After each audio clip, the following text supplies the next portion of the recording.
attempt to try and muzzle dissent, muzzle criticism. Let's go across to Ratan Sharda, Ratan Nigam, Kapil Madan, Abbas Haider, author, lawyer, Congress supporter and national spokesperson of Samajwadi Party. Ratan Sharda, if somebody wants to make a comment about Bhrashtachar, why should that not be allowed?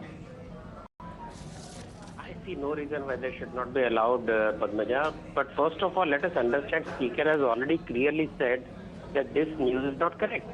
He says these are the words which are expunged by the Speaker on the demand of the people in the Lok Sabha itself, members of Lok Sabha. So he said we are not banning any word. It is very funny that our opposition comes with such phony kind of protest, such phony kind of criticism, which actually takes us nowhere. 2 days back it was the national emblem on which there was hue and cry, that is snarls, yes, teeth and whatnot. Today, despite Speaker's clear words, we are trying to say they are being muzzled. Who can muzzle them? They've got entire social media with them, they've got media with them, they've got TV with them. You can speak anything. You can insult anybody, you can say anything against the nation or Modi or anybody. And Parliament is of course protected by the privileges. Nobody can take action, somebody speaking in Parliament. So let us avoid such controversies which take us nowhere. Okay, Abbas Haider, storm in a teacup. In fact, today, Om Birla said, the Lok Sabha Speaker said, BJP government has got nothing to do with it anyway. The Speaker decides what is to be said inside Parliament or not. This is not the BJP's prerogative. See, first of all, Article 105 of the Constitution clearly states that any member who can say anything in the Parliament and that member is not liable for any legal proceeding against what he or she has said in the Parliament. So, first of all, no word can be banned. That is one thing. The thing is, these words which are used as adjectives for Bharatiya Janata Party and their leadership, like anarchist, dictatorial, snoopgate, I think... Isn't that a little... Why would COVID spreader be used for Bharatiya Janata Party? No, yeah. So obviously, what we have seen in the past was what has been done by Bharatiya Janata Party leaders. So see... Or anarchist, or Khalistani.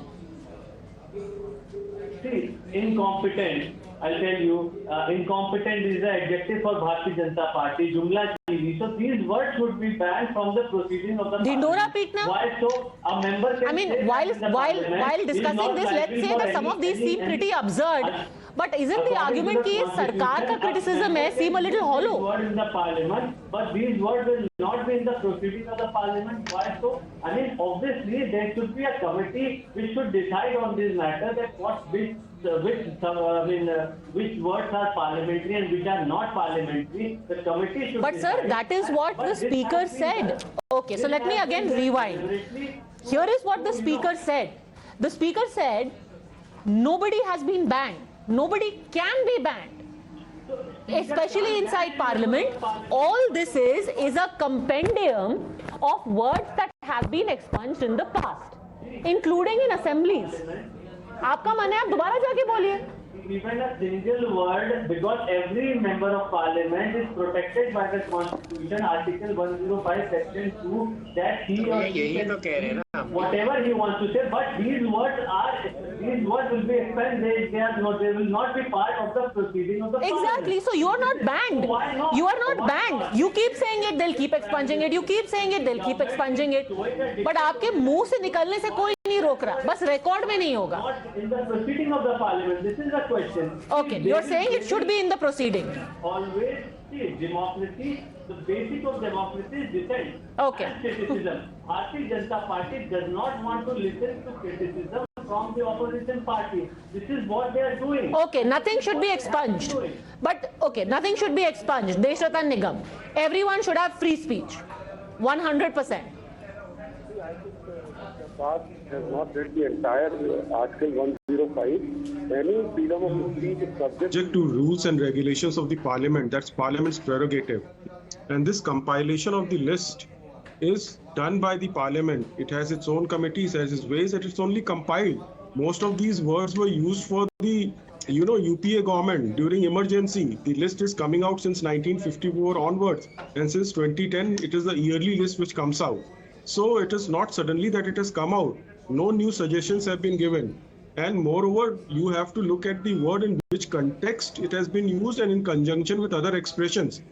Then the entire meaning of the word changes. So it is a speaker's prerogative as to when it is to be expunged. And therefore, everything cannot be, you might use certain abuses. And that should go on record. But And Ratan Sharda, to be fair, some of this seems pretty innocuous. Something like drama, eyewash, hypocrisy, fudge. These are literally things that we say.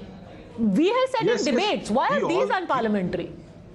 No. I said these words in isolation cannot be considered unparliamentary, but when used in conjunction with other expressions and in which context it has been said, therefore speaker's discretion comes into play. In what context it has been said, whether it has said in an insulting manner or not, whether it has to, insult the democracy of India or the political process of India. I think one has to read below the headlines also. You have to trust the discretion of the speaker, by the way, not just of the Lok Sabha, but also the assemblies. Like Om Birla ji said, that this is also been expunged in the state assemblies, where the Congress is in power. I'm telling you, our Congress is in power in just 3 states. Well, let me tell you an example. Okay. So suppose I say that the government is corrupt. So in the proceeding of the House, it will just record that government is that. So what does that mean? I mean, we can't use the word corrupt if the government is corrupt. Sir, you can use corrupt. You can even use corrupt now. It will only be expunged. And it has been expunged in the past. Padmaja, it is not merely the use of the word. So I'm using an unparliamentary word if I'm using conjunction with other expressions for the government. I'm using the word if I'm You are missing what Ratan Nigam is saying. He's saying it's not the meaning of the word, it's the context of the word. First of all, we're not even going into the actual, whether it's abusive, not abusive, it's the context. Kapil Madan. The context may be problematic. In conjunction with other expressions. In conjunction with other expressions. For example, crazy is expunged, but maybe at the time it was expunged, it was used as batshit crazy, because batshit is also, pardon my language, expunged. Kapil Madan. So, Padmaja ji, I think, one thing we should, and I should make it very clear here, I'll just read out few which I found are quite enough. The words like apman. I'm reading the word apman, asatya, ahankar, gundagardi, jhut, bhasha, racist. Now, the point is, how can you have a discussion if someone is telling a lie and on the Parliament, someone is addressing the fact someone is telling a lie? No, what occasion do we have to use this kind of word? Okay, we seem to be having a bit of an issue there with Kapil Madan's audio. We'll try and fix that, but there's